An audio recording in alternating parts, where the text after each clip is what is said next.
Panata sa Bagong Pilipinas. Bilang Pilipino, buong pagmamalaki kong isa sa buhay ang Bagong Pilipinas. Buhay sa aking dugo ang lahing dakila, magiting at may dangal. Palaging dadalhin sa puso, isip at diwa ang aking pagmamahal sa kultura at bayak silangan. Kaisa ng bawat mamayan, iaalay ko ang aking talino at kasanayan sa pagpapaunlad ng aking bayan. Taglay ang galing na ayon sa pandaigdigang pamantayan. Sa mga Pandaigdigang pamantayan.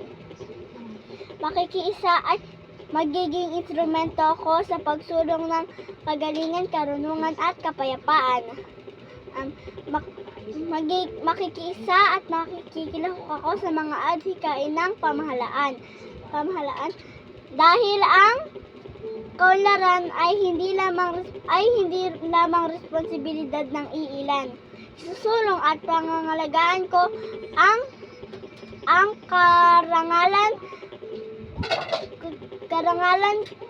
karangalan, kapayapaan, kalayaan at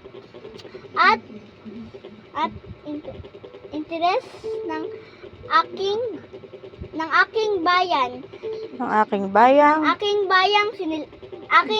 bayang minamahal.